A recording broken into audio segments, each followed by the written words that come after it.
સ્પર્ધાત્મક પરીક્ષાની તૈયારી કરતા વિદ્યાર્થીઓની પ્રથમ પસંદગી એટલે આઈસી ક્લિક્સ, જ્યાં તમને મળે છે દરેક કોર્સના વિષયવાઇઝ વિડીયોઝ, ફ્રી મટીરિયલ્સ તથા દરેક પરીક્ષાને લગતી સંપૂર્ણ માહિતી. તો આજે જ ડાઉનલોડ કરો તમારા મોબાઈલ પર આઈસી ક્લિક્સ એપ અને તમારા મિત્રો સાથે પણ શેર કરો. નમસ્કાર વિદ્યાર્થી મિત્રો, આઈસીની યુટ્યુબ ચેનલ પર આપ સર્વેનું હાર્દિક સ્વાગત છે. મિત્રો, આજે આપણે ફરીથી મળીએ છીએ અને આપણે ઓલરેડી પ્રીવિયસ લેક્ચરોની જો વાત કરીએ તો પ્રીવિયસ લેક્ચરોમાં જે પોલીસ ભરતીમાં ખાસ કરીને પીએસઆઈ, એએસઆઈ કે કોન્સ્ટેબલમાં જે રિઝનિંગને લગતા પ્રશ્નો પૂછાય છે, કયા પ્રકારની પેટર્નના પ્રશ્નો પૂછાય છે, કયા પ્રકારના જે છે એ ચેપ્ટરોમાંથી પ્રશ્નો પૂછાય છે, આ બધી વસ્તુઓ આપણે જે છે ઓલરેડી આગલા 2 લેક્ચરોમાં વ્યવસ્થિત ધ્યાનમાં લીધેલી હતી. મિત્રો, આજે આપણે ફરીથી આગળ વધારશું અને એમાં જે મહત્વની બાબતો આવતી હોય અમુક પ્રકારના પ્રશ્નો એવા હોય છે મિત્રો કે જે પરીક્ષામાં વારે વારે પૂછાતા હોય છે. ઘણીવાર તો એવું થતું હોય કે ક્વેશ્ચનમાં માત્ર માઇનોર ડિફરન્સ હોય અને એ રીતે પરીક્ષામાં પ્રશ્નો તમને પૂછતા હોય છે. તો આ રીતે આપણે આજના લેક્ચરની શરૂઆત કરીએ. આજના લેક્ચરની શરૂઆત કરતા પહેલા જે પ્રીવિયસ લેક્ચરમાં આપણે જે ક્વેશ્ચન તમને કોમેન્ટ બોક્સમાં જવાબ આપવા માટે આપેલો હતો એનો આપણે પહેલા સોલ્યુશન ધ્યાનમાં લઈએ. સૌથી પહેલા વાત કરીએ તો આ પ્રશ્નમાં આપણે કયા ચેપ્ટરને રિલેટેડ છે એની પહેલા ચર્ચા કરીએ. આ પ્રશ્ન છે એ ચેપ્ટર આપણે વાત કરવા જઈએ તો પદાનુક્રમ ચેપ્ટર છે, પદાનુક્રમ અને ગોઠવણી. તો આવો પ્રશ્ન મિત્રો આપણે જે અગાઉ ધ્યાનમાં લીધેલો હતો કે જ્યારે કોઈ પણ એક જ વ્યક્તિનો ક્રમ આપવામાં આવેલો હોય અને એક જ વ્યક્તિનો જ્યારે બંને બાજુથી ક્રમ આપવામાં આવેલો હોય ત્યારે આપણે શોર્ટકટ શું ધ્યાનમાં લેતા હતા. તો એ પહેલા પ્રશ્ન વાંચીએ. શું કહે છે પ્રશ્ન? તો કે છે એક લાઈનમાં બંને બાજુથી, જો બંને બાજુથી શબ્દ વાપરેલો છે, બિપાશાનો નંબર 27મો છે. એટલે સ્પષ્ટ કીધેલું છે કે એક હાર છે ને એક હારમાં બંને બાજુથી 27મો છે. તો લાઈનમાં કુલ કેટલી વ્યક્તિઓ હશે? તો આ રીતે આપણે જોવા જઈએ ઘણા બધા વિદ્યાર્થીઓએ કોમેન્ટમાં જવાબ આપેલા છે. તો જે બધા વિદ્યાર્થીઓએ કોમેન્ટમાં જવાબ આપેલા છે એમાંથી મોટા ભાગના વિદ્યાર્થીઓ સાચો જવાબ આપેલો છે. જે વિદ્યાર્થીઓના જવાબમાં તફાવત આવે છે એ લોકો જોજો કઈ રીતે ક્યાં ભૂલ પડી છે. જો બંને બાજુથી કેવો હોય 27મો હોય તો આપણે એમ કહી શકતા હતા, અને શોર્ટમાં ધ્યાનમાં લેવું હોય તો આપણે એમ ધ્યાનમાં લેતા હતા કે જે આપેલો છે ક્રમના શું કરી દેવાના થશે? ક્રમના ડબલ કરવાના અને એમાંથી શું કરી દેશું? -1 કરી દેશું. તો ક્રમના ડબલ કરીએ એટલે ક્રમ આપણી પાસે કેટલો આપેલો છે? તો ક્રમ આપણી પાસે જોવા જઈએ તો 27 ના ડબલ કરવા જાવ એટલે થઈ જશે 54 અને એમાંથી 1 બાદ કરશો એટલે જવાબ આવી જશે 54 - 1 એટલે જવાબ આવશે 53. તો આ જ રીતે મિત્રો ખાલી સામાન્ય રીતે જવાબ આપવાનો હતો અને ઓપ્શન આપણો થઈ જશે બી આન્સર આવશે. તો આ રીતે આપણે જોવા જઈએ તો ઘણી વખત પ્રશ્ન આપણે જોતા હોઈએ તો કયા ચેપ્ટરનો પ્રશ્ન છે, કઈ રીતે ગણવાનો છે, એ જો તમને તરત ખ્યાલ આવી જાય તો તમે સરળતાથી પ્રશ્નને ધ્યાનમાં લઈ શકો છો. જોઈએ મિત્રો નેક્સ્ટ ક્વેશ્ચન.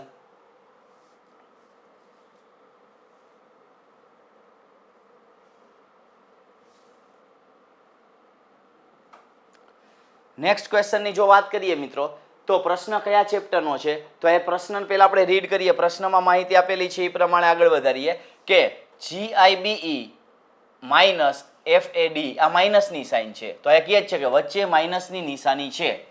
તો અહીંયા આપણે જોવા જઈએ છે કે GIBE માઇનસ FADE એટલે કે તો નીચેનામાંથી કયું બંધ બેસતું છે? તો ખરેખર આમ જોવા જઈએ મિત્રો તો આમ જોવા જઈએ તો આ કોડિંગ ડીકોડિંગનો પ્રશ્ન છે. તો કોડિંગ ડીકોડિંગનો પ્રશ્ન હોય તો પહેલા તો તમારી પાસે આપેલા છે એ કેવી રીતે આપેલા છે? તો અહીંયા તમને નંબર આપેલા છે, અહીંયા તમને લેટર આપેલા છે. એટલે આનો અર્થ એવો થશે કે આ આપણા માટે શું થશે? તો કે આ આપણા માટે એવું થશે કે જે લેટરો આપેલા હોય એના આધારિત નંબર નક્કી કરવાના થશે. તો સૌથી પહેલા જો આને શોર્ટકટ મુજબ આપણે ધ્યાનમાં લેવું હોય તો આની શોર્ટકટ મિત્રો એ છે કે જ્યારે આ પ્રકારનો પ્રશ્ન તમને આપવામાં આવે ત્યારે તમે શું કરશો? તો પહેલા સૌ પ્રથમ આપેલ લેટર્સને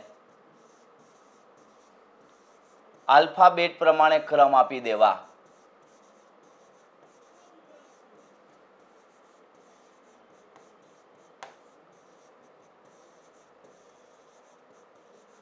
હવે જો આલ્ફાબેટ પ્રમાણે ક્રમ આપીએ એટલે હવે થશે શું? તો આપણી પાસે જે આપેલા છે એને ક્રમ આપતા જઈએ એટલે હવે ક્લિયર થતું જશે. ઉપર ક્વેશ્ચનમાં જ હું ક્રમ આપી દઉં છું એટલે સરળતાથી થઈ જશે.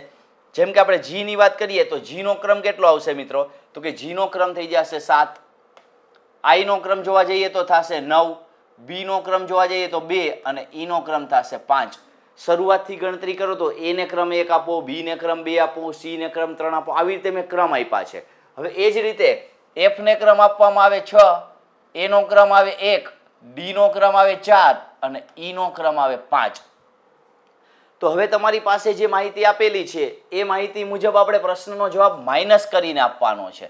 તો ઘણા વિદ્યાર્થી એવું વિચારે કે આને 7925 માંથી 6145 બાદ કરીને જે જવાબ આવી આપણો જવાબ, એવી રીતે આપણે ધ્યાનમાં લેવા જઈએ કે કેવી રીતે આપણી પાસે પ્રશ્ન આપવામાં આવેલો છે. તો હવે અહીં આપણે જોવાનું થશે કે કેવી રીતે ઝડપથી આપણે જવાબ આપવાનો થશે.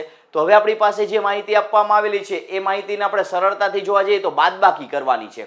7925 માઇનસ 6145 એ બાદબાકી કરીએ એટલે આપણો જવાબ મળી જશે મિત્રો. તો હવે જવાબની જો આપણે વાત કરીએ તો બાદબાકી આપણે ધ્યાનમાં લઈએ ફટાફટ, અને બાદબાકી કરીએ તો શું આવશે?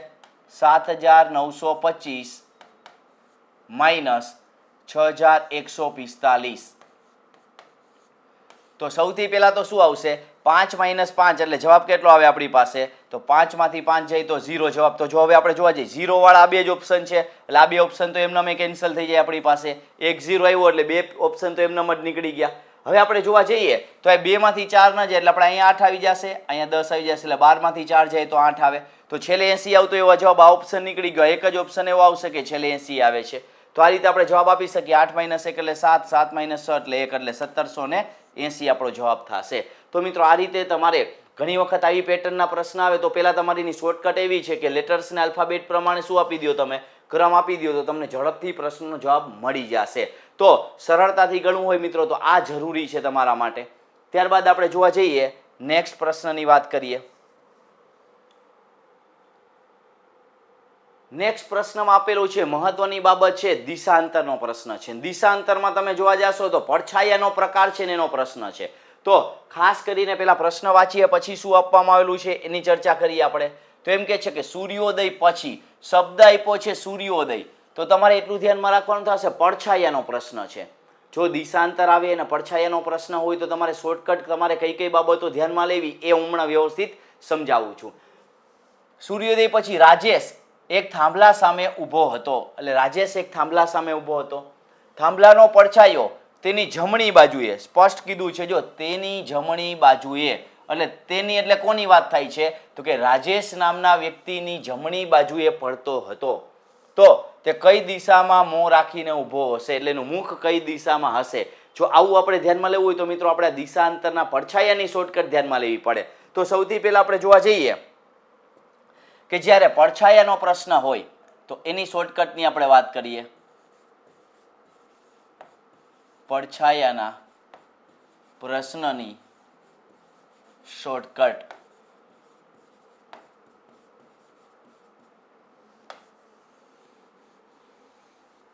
હવે જો પડછાયાના પ્રશ્નની શોર્ટકટ ધ્યાનમાં લેવી હોય મિત્રો તો તમારે એટલું ધ્યાનમાં રાખવાનું, બે સમય આવશે. એક સમયની જો વાત કરવામાં આવે તો કયો સમય આવશે? પહેલો સમય આપણે જોવા જઈએ સૂર્યોદય,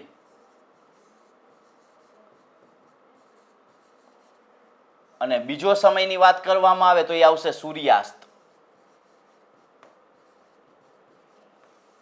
હવે જો સૌથી પહેલી વાત કરવામાં આવે સૂર્યોદય એટલે આપણે જોવા જઈએ તો હવે ધારો કે કોઈ વ્યક્તિ અત્યારે ઊભેલો છે એવું આપણે જોવા જઈએ કે કોઈ વ્યક્તિ છે એ અહીંયા અત્યારે ઊભેલો છે.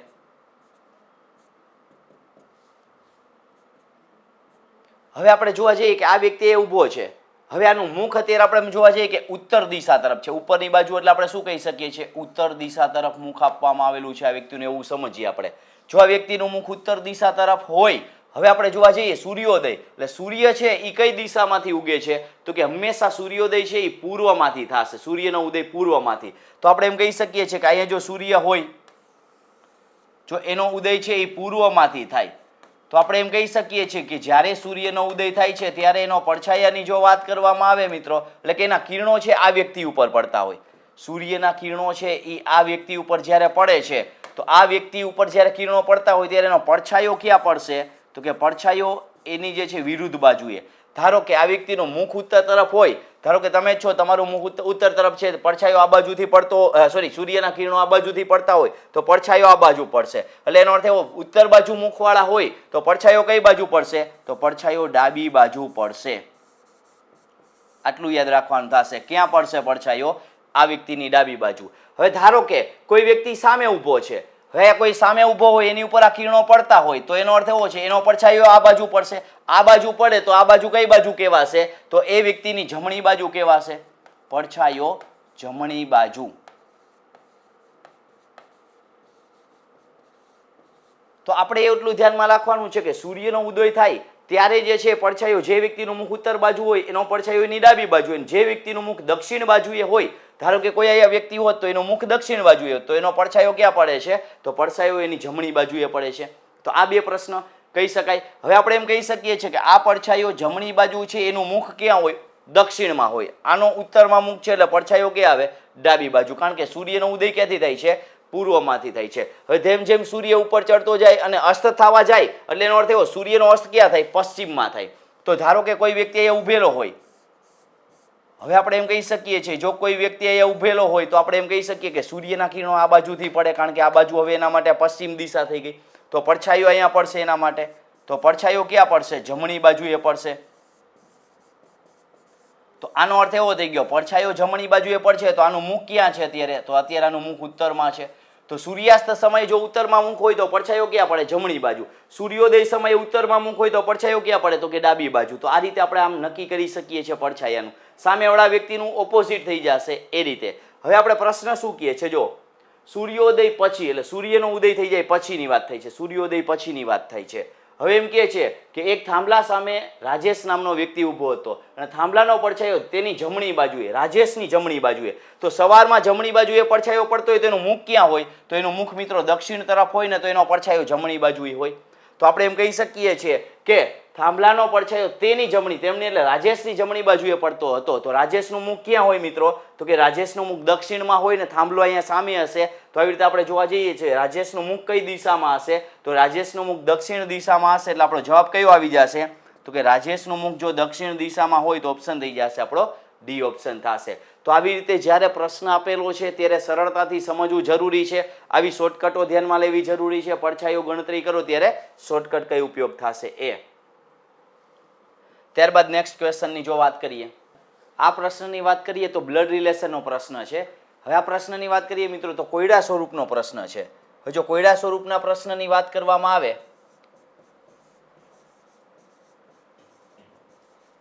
તો આપણે એટલું યાદ રાખવાનું હતું કે આની શોર્ટકટ આપણે વાત કરી હતી કે જે ઇન્વર્ટેડ કોમામાં માહિતી હોય એને ધ્યાનમાં લેવાની થશે, પ્લસ જે બોલનાર હોય બે વસ્તુને આપણે ધ્યાનમાં લેવાની થશે. બોલનાર કોણ છે એ, અને બીજી વસ્તુ છે એ ઇન્વર્ટેડ કોમામાં જે માહિતી આપવામાં આવેલી હોય એમાં બોલનાર હોય એમાંય આપણે એવું કીધું હતું કે જે બોલનાર હોય એના માટે ખાસ કરીને જે સ્વવાચક સર્વનામ હોય, મારું છે, મારા છે, હું છે, આવા બધા સર્વનામને ધ્યાનમાં રાખીને પ્રશ્નને આપણે ધ્યાનમાં લેતા હતા. તો હવે આપણે પ્રશ્નની વાત કરીએ તો સૌથી પહેલા કહે છે કે અનિતાનો પરિચય આપતા કહું છું. હવે આપણે જો અહીંયા આપણે ખાલી એટલું જ કહે છે કે અનિતાનો પરિચય આપતા કહું કે તેના પિતા, એટલે અનિતાના પિતા મારા શબ્દ એવું જો અહીંયા ખાસ યાદ રાખજો, મારા શબ્દ આવે છે એટલે બોલનાર હોય ને એને લાગુ પડે. મારા પિતાના એકમાત્ર પુત્ર છે. તો મહેશનો અનિતાથી શું સંબંધ હોય? એટલે બોલનાર મહેશ થઈ ગયો અહીંયા. તો હવે આપણે જો મારા શબ્દ છે ત્યાંથી આપણે એક્ઝામ્પલની શરૂઆત કરશું આપણે. તો હવે એક્ઝામ્પલની શરૂઆત કરીએ તો મારા પિતાના એકમાત્ર પુત્ર એટલે શું થશે મિત્રો? તો કે જેટલા સંતાન હોય ને એ સંતાનમાંથી પુત્ર એક જ હોય, બાકીના બીજા બધા સંતાનો હશે એ હશે શું હશે? તો કે પુત્રી હશે. એકમાત્ર પુત્રી કીધી હોય તો પુત્રી એક જ હોય, બાકીના સંતાનો શું હોય? પુત્ર હોય. તો અત્યારે એમ કહે છે કે બોલનાર મહેશ છે. તો હવે આપણે ધ્યાનમાં લઈએ બોલનાર મહેશ હોય, મહેશ નામની વ્યક્તિ એવું કહે છે તો શબ્દ હવે આપણે ધ્યાનમાં લેવાના થશે, ક્લિયર થઈ જશે કે મારા પિતાના એકમાત્ર પુત્ર. હવે આપણે જોવા જઈએ મહેશના પિતા, કોઈ વ્યક્તિ હશે મહેશના પિતા, હવે એમના પિતાના એકમાત્ર પુત્ર એટલે કોણ થઈ જશે? મહેશ પોતે જ આવશે. એના પિતાના એકમાત્ર પુત્ર એટલે મહેશ પોતે જ થઈ જશે. હવે જો મારા પિતાના એકમાત્ર પુત્ર છે કોણ? તેના પિતા. તેના પિતા એટલે કોણ થશે? અનિતાના પિતા થશે. તો હવે આપણે એમ કહી શકીએ છીએ કે અનિતાના જે પિતા છે એ મહેશના પિતાનો એકમાત્ર પુત્ર એટલે કોણ થાય? મહેશ પોતે જ થાય. તો આનો અર્થ એવો થઈ ગયો કે મહેશની પુત્રી કોણ હશે? તો કે અનિતા નામની વ્યક્તિ મહેશની પુત્રી હશે. એટલે કે જે વ્યક્તિ છે એ મહેશનું સંતાન થશે. તો સ્પષ્ટ થઈ ગયું. અનિતાનો પરિચય આપતા કહ્યું કે તેના પિતા એટલે કે અનિતાના જે પિતા છે એ મારા પિતાના એકમાત્ર પુત્ર છે. એટલે કે મારા પિતાના મહેશ એટલે મહેશના પિતાનો એકમાત્ર પુત્ર મહેશ થયો અને મહેશની પુત્રી કોણ થઈ જશે? અનિતા થઈ જશે. તો સ્પષ્ટ સંબંધ શું કહે છે? મહેશનો અનિતાથી શું સંબંધ હશે? એટલે મહેશ અનિતાને શું થઈ જશે? તો જવાબ આવશે પિતા. શું આવશે? પિતા જવાબ આવશે. તો મહેશ છે એ પિતા થશે, અનિતાને થશે પિતા. તો આ રીતે તમે મિત્રો વ્યવસ્થિત રીતે કન્સેપ્ટથી આપણે જો કોયડા સ્વરૂપના પ્રશ્નો સોલ્વ કરો ને તો પણ તમે જવાબ આપી શકો છો.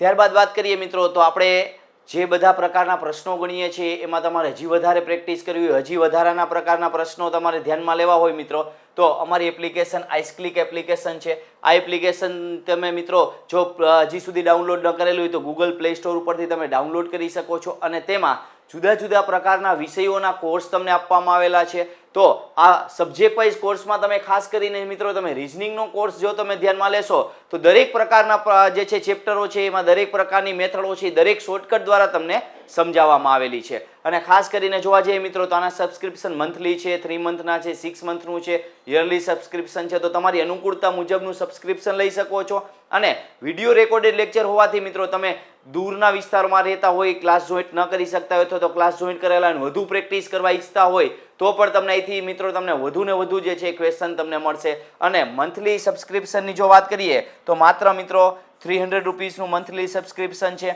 અને એમાંય તમે ખાસ કરીને જો તમે પ્રોમો કોડ ગૌરવ 10 યુઝ કરશો તો આ ગૌરવ 10 પ્રોમો કોડ યુઝ કરવાથી તમને આમાંથી પણ હજી 10% ડિસ્કાઉન્ટ મળશે મિત્રો. આમાંથી પણ 10% ડિસ્કાઉન્ટ એટલે અંદાજિત તમે જોવા જાશો તો 270 રૂપીસ પર મંથ તમને અહીંયા જે છે એ કોર્સ અવેલેબલ છે. તો સબ્જેક્ટ વાઇઝ કોર્સમાં આપણે રિઝનિંગ જે છે એ કોર્સ તમારે પરચેસ કરવો હોય મિત્રો તો આ રીતે તમે આનો લાભ લઈ શકો છો. જોઈએ મિત્રો આપણે નેક્સ્ટ ક્વેશ્ચન. નેક્સ્ટ ક્વેશ્ચનની જો વાત કરવામાં આવે તો ઘડિયાળનો પ્રશ્ન છે. ઘડિયાળનો પ્રશ્ન આવે એટલે મિત્રો તમારે કયો પ્રકારનો પ્રશ્ન પૂછવો છે એ તમારે જોવાનો થશે. તો હવે આપણે જોવા જઈએ ઘડિયાળની જો વાત કરવામાં આવે તો ધારો કે અત્યારે 3 વાગ્યા છે. કેટલા વાગ્યા છે? 3. તો 20 મિનિટ પછી એટલે એનો અર્થ એવો થાય 3 અને 20 મિનિટે ઘડિયાળના નાના અને મોટા કાંટા વચ્ચે, નાનો કાંટો એટલે કલાક કાંટો ને મોટો કાંટો એટલે મિનિટ કાંટો, એટલે કલાક કાંટા અને મિનિટ કાંટા વચ્ચે કેટલા અંશનો ખૂણો થશે એ આપણે પ્રશ્ન લેવાનો થશે. તો આવો પ્રશ્ન મિત્રો જ્યારે તમારી પાસે આવે ત્યારે તમારે એટલું યાદ રાખવાનું થશે કે તમારે એક તો ડિજિટલ ટાઈમ લખી લેવાનું થશે કે આપણે એ પ્રશ્ન એટલો પૂછ્યો છે 3 અને 20 કલાકે બંને કાંટા વચ્ચે કેટલા અંશનો ખૂણો થશે. તો આમાં કાંઈ વસ્તુ આપણે યાદ રાખવાની નથી, ખાલી એક ફોર્મ્યુલા આપણે ધ્યાનમાં રાખવાનું થાય કે ખૂણો મેળવવો એટલે ખૂણાને કહેવાય થીટા ઇઝ ઇક્વલ ટુ 11/2 એને ગુણ્યા આવશે મિનિટ માઇનસ 30 ગુણ્યા કલાક. આવી રીતે આપણે જોવાનું થશે. આવી રીતે જો તમે ધ્યાનમાં લઈ લેશો તો તમારો જવાબ મળી જશે. જેમ કે આપણે જોવા જઈએ તો આ આપણા માટે શું થશે? 3 એટલે કલાકનું સૂચન કરે છે, 20 એટલે મિનિટનું સૂચન કરે છે. તો આપણે 3 કલાક અને 20 મિનિટ કહી શકીએ છીએ. હવે આને જો ગણતરી કરવી હોય આપણે તો સરળતાથી ગણતરી કરશું. 11/2 એમ રાખશું. મિનિટ એટલે કેટલી લઈ લેશું? તો આપણી પાસે મિનિટ આવી જશે 20 મિનિટ. તો અને અહીંયા આપણે આ સાદું રૂપ આપીએ માઇનસ 30 ગુણ્યા કલાક એટલે કેટલી કલાક છે? તો કે 3 કલાક છે. તો એ છેદ ઉડાડીએ 10, 10 ગુણ્યા 11 એટલે 110 માઇનસ 30 ગુણ્યા 3 એટલે કે 90. એટલે આપણો જવાબ કેટલો આવશે મિત્રો? તો કે 20 ડિગ્રી આપણો જવાબ આવી જશે. બંને કાંટા વચ્ચે કેટલા ખૂણો હશે? 20 ડિગ્રીનો ખૂણો હશે. તો આવી રીતે આપણે જોવા જઈએ તો આપણી પાસે 20 ડિગ્રીનો ખૂણો આવે એટલે ઓપ્શન થઈ જશે આપણો બી ઓપ્શન થશે. તો આવી રીતે જ્યારે તમે પ્રશ્ન ધ્યાનમાં લેતા હોય ત્યારે તમારે શોર્ટકટ પણ ધ્યાનમાં લેવી જરૂરી છે. જોઈએ નેક્સ્ટ પ્રશ્નની વાત કરીએ આપણે.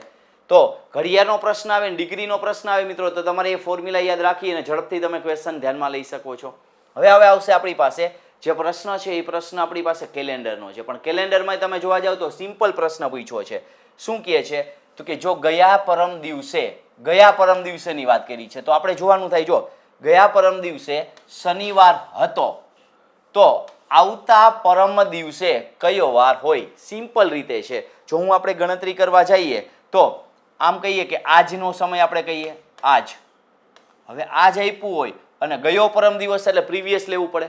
પરમ દિવસ એટલે શું થાય? તો હવે આપણે એમ કહી શકીએ છીએ પરમ દિવસ એટલે અહીંથી પહેલાનો દિવસ એટલે એ શું કહેવાય? તો કે આ ગઈકાલ કહેવાય, જેને ઇંગ્લિશમાં યસ્ટરડે કહીએ. અને એની પહેલાનો દિવસ એટલે શું થઈ જશે મિત્રો? તો એ કે ગયો પરમ દિવસ. ગયો પરમ દિવસ. તો હવે ક્લિયર થઈ ગયું કે ગયો પરમ દિવસ હતો તે દિવસે વાર કયો હતો? તો કે શનિવાર હતો.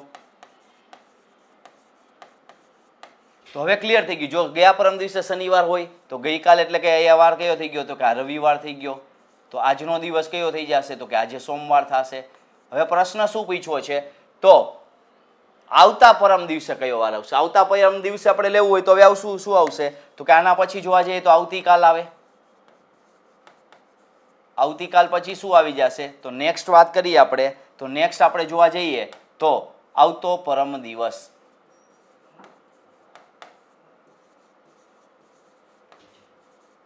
તો આ રીતે જોવા જઈએ તો સોમવાર છે, અહીંયા આવી જશે, મંગળવાર આવી જશે અને અહીંયા આવી જશે આપણા માટે બુધવાર. જો બુધવાર આવે તો આપણા માટે જવાબ શું થઈ જશે? ઓપ્શન બી થઈ જશે. તો આવી રીતે તમે સિમ્પલ રીતે તમે શબ્દને ધ્યાનમાં લઈ અને પ્રશ્નનો જવાબ આપી શકો છો. જોઈએ નેક્સ્ટ પ્રશ્ન. હવે પદાનુક્રમ અને ગોઠવણીનો પ્રશ્ન છે. જો પદાનુક્રમ અને ગોઠવણીનો પ્રશ્ન મિત્રો આપવામાં આવેલો હોય તો અગાઉ પણ આપણે શોર્ટકટો અમુક ધ્યાનમાં લીધેલી છે. એ પ્રમાણે આપણે જોવા જઈએ કે એક હારમાં નીરવ જો આગળથી એટલે કે શરૂઆતથી કયો, આગળથી કયો, ઉપરથી કયો, બધા શબ્દો એક જ થઈ જશે. 17મા ક્રમે હોય. કેટલામા ક્રમે હોય? 17મા ક્રમે હોય. અને પાછળથી એટલે અંતથી 13મા ક્રમે હોય. તો હારમાં કુલ કેટલા છોકરાઓ હશે? તો આ સંજોગોમાં પણ એવું કહે છે. જો શોર્ટકટ શું થાય? તો કે શોર્ટકટ એવું કહે છે કુલ મેળવવાના હોય. શોર્ટકટમાં આવું થશે કુલ મેળવવાના હોય કે જ્યારે કોઈ એક જ વ્યક્તિનો ક્રમ બંને બાજુથી અલગ અલગ હોય. કોઈ એક જ વ્યક્તિનો ક્રમ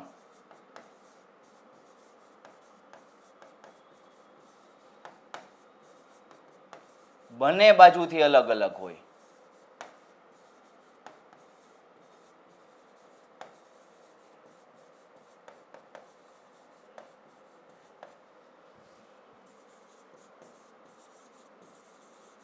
અને કુલ મેળવવાના હોય. કુલ સંખ્યા નક્કી કરવાની હોય.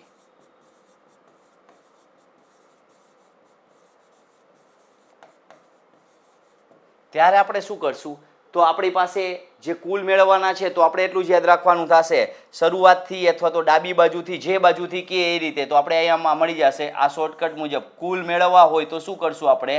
તો કે શરૂઆતથી અથવા તો આગળથી ક્રમ, આગળથી ક્રમ પ્લસ પાછળથી એટલે કે અંતથી ક્રમ, આ બેનો સરવાળો કરી.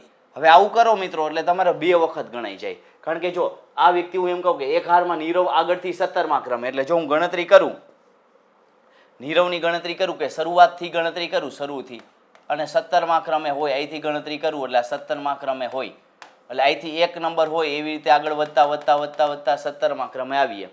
હવે આપણે એમ કહે છે જો અંતથી એટલે આપણે જોવા જઈએ કે અંતથી હું ગણતરી કરું અથવા તો પાછળથી ગણતરી કરું અને કેટલામાં ક્રમે હશે?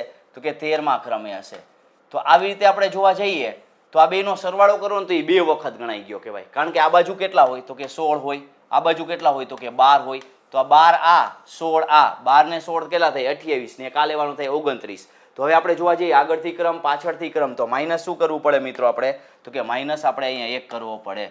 આ જો ફોર્મ્યુલાનો ઉપયોગ કરો તો તમારે સરળતાથી શોર્ટકટથી પણ ક્વેશ્ચન થઈ જશે. તો આપણે જોવાનું 17 + 13, 17 + 13 એટલે કેટલા થઈ જશે?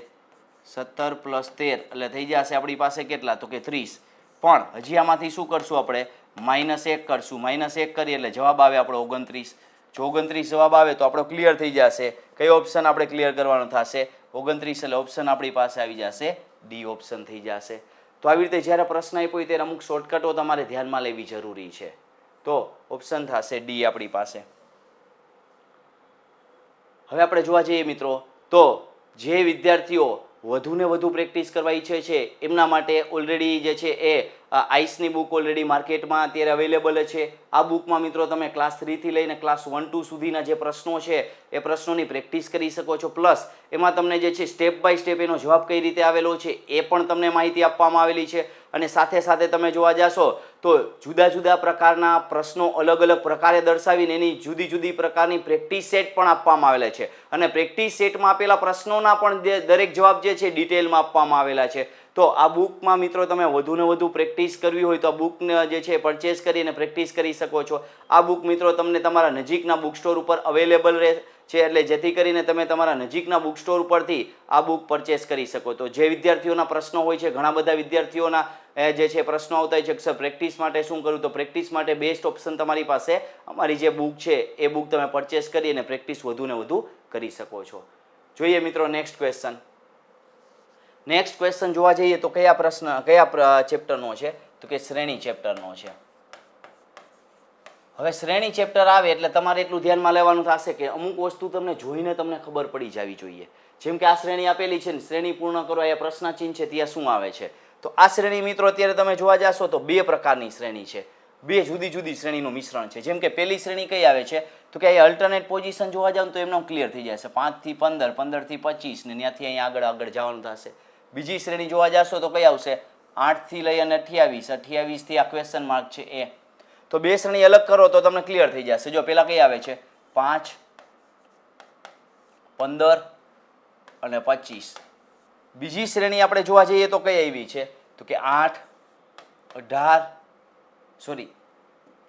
8 પછી છે 28 અને પછી આપણે આ મેળવવાનું છે. તો આ શ્રેણી તો આપણે ઝડપથી મળી જશે. કઈ રીતે, તો 5 ના 15 એટલે પ્લસ કેટલા થયા, તો કે 10, 15 ના 25 એટલે પાછા 10 થયા. હવે આગળ આમાં જોવા જઈએ તો પ્લસ 10 10 થાય છે. હવે અહીંયા શું થાય છે એની વાત કરીએ આપણે. 8 ના થાય છે 28 એટલે પ્લસ કેટલા થયા, 20 થયા. 28 ના કેટલા થાય, તો બીજા 20 કરો એટલે જવાબ કેટલો આવે મિત્રો, તો કે 48 આપણો જવાબ આવે. તો આ રીતે જવાબ આવે 48 એટલે ઓપ્શન કયો થઈ જશે, બી ઓપ્શન થશે. તો આ રીતે જ્યારે તમે પ્રશ્ન ગણતા હોય ત્યારે તમારે શ્રેણી કે ગમે તે આપેલું હોય એનું તમને ક્લિયર કરવું જોઈએ, જરૂરી ક્લિયર. જ્યારે તમારી પાસે કન્સેપ્ટ હશે તો ગમે તેવો હશે પ્રશ્ન તો ઝડપથી તમે આન્સર આપી શકો છો. ત્યારબાદ નેક્સ્ટ પ્રશ્ન. આ પ્રશ્ન છે સમસંબંધનો. હવે સમસંબંધ જ્યારે તમે ગણતા હોય ને મિત્રો ત્યારે પ્રશ્ન ગમે ત્યાંથી પૂછાશે, કોઈ પણ પ્રકરણનો પ્રશ્ન પૂછાય. અહીંયા તમે જોવા જશો તો ભૂગોળનો પ્રશ્ન છે. અહીંયા શું બતાવવામાં આવેલું છે, જેમ કે પેલું તમને વાત કરી છે કે અમદાવાદ, આ શહેરનું નામ છે. અહીંયા બાજુમાં આપેલું છે એ સાબરમતી, એટલે આ આપવામાં આવેલું છે નદીનું નામ. તો આપણે એમ કહી શકીએ છીએ કે અમદાવાદ ઉપરથી અહીંયા નદીનું, એટલે કે શહેર છે એ કઈ નદીના કિનારે વસેલું છે. શહેર અને નદીના કિનારાનો સંબંધ આપ્યો છે. તો આપણી પાસે હૈદરાબાદ છે કઈ નદીના કિનારે, તો જોઈને ખબર પડી જાવ છો કે આ મૂસી નદીના કિનારે વસેલું છે. હૈદરાબાદ છે કઈ નદીના કિનારે, મૂસી નદીના કિનારે. તો ઓપ્શન કયો થઈ જશે, બી ઓપ્શન આપી શકાય છે. તો આ રીતે તમે જોશો મિત્રો તો તમને ક્લિયર થઈ જશે કે કઈ રીતે તમારે જવાબ આપવા. જોઈએ નેક્સ્ટ ક્વેશ્ચન. મિત્રો જોઈએ હવે આપણે નેક્સ્ટ ક્વેશ્ચન. નેક્સ્ટ ક્વેશ્ચનની વાત કરીએ મિત્રો તો આ પ્રશ્નનો જવાબ તમારી નીચે કોમેન્ટ બોક્સમાં આપવાનો છે. અને પ્રશ્નની વાત કરીએ તો અગાઉ આપણે આવો પ્રશ્ન ભણેલા છીએ અને આ તમે જોવા જશો પદાનુક્રમ અને ગોઠવણીનો પ્રશ્ન છે. જો તમે આ વ્યવસ્થિત રીતે ધ્યાનમાં લેશો મિત્રો, જેમ કે આપણને કીધું છે કે રમા પુષ્પા કરતાં ઊંચી છે પણ બીના જેટલી ઊંચી નથી. બેલા સુજાતા કરતાં ઊંચી છે પણ પુષ્પા જેટલી ઊંચી નથી. તો આ બધામાં ઊંચું કોણ, સૌથી ઊંચું કોણ, એ જવાબ મિત્રો તમારે નીચે કોમેન્ટ બોક્સમાં આપવાનો છે. તો ખાસ કરીને મિત્રો તમે જોવા જાશો તો આ પ્રકારના જે પ્રશ્નો મોટા ભાગે આવતા હોય ત્યારે વિદ્યાર્થીઓ છે ને મૂંઝવણમાં આવતા હોય છે કે કઈ રીતે પ્રશ્નના જવાબ આપવા, કઈ રીતે પ્રશ્ન જે છે સોલ્વ કરવો. તો ઓલરેડી મિત્રો આપણે પ્રીવિયસ લેક્ચરોમાં આવા પ્રકારના પ્રશ્નો આપણે જોઈ લીધા છે. તો આ પ્રકારનો પ્રશ્ન ધ્યાનમાં લેશો અને નેક્સ્ટ લેક્ચર આપણે ધ્યાનમાં લેશું ત્યારે ફરીથી આ ક્વેશ્ચનને આપણે સોલ્વ કરશું. ત્યાં સુધી દરેક વ્યક્તિ પોતાના જવાબ નીચે કોમેન્ટ બોક્સમાં આપશે, એટલે જેથી કરીને શું થાય કે ક્લિયર થઈ જાય કે તમે પણ વ્યવસ્થિત રીતે પ્રશ્નનો જવાબ આપી શકો છો. તો મિત્રો આપણે આ જોવા જઈએ કે ખાખીનો રંગ આઈસને સંગ, આ આપણે સિરીઝની વાત કરીએ મિત્રો તો જે પોલીસ ભરતીની પરીક્ષામાં જે પૂછાતા દરેક પ્રશ્ન છે એનું પ્રશ્નનું આપણે વિસ્તૃત સમજૂતીથી આપણે વ્યવસ્થિત પ્રશ્ન સમજશું, જેથી કરીને પરીક્ષામાં આવા પ્રશ્ન આવે તો વ્યવસ્થિત રીતે આપણે પ્રશ્નના જવાબ આપી શકીએ. તો મિત્રો ફરીથી મળશું આપણે નેક્સ્ટ લેક્ચરમાં. ત્યાં સુધી બધાને જય હિન્દ, જય ભારત.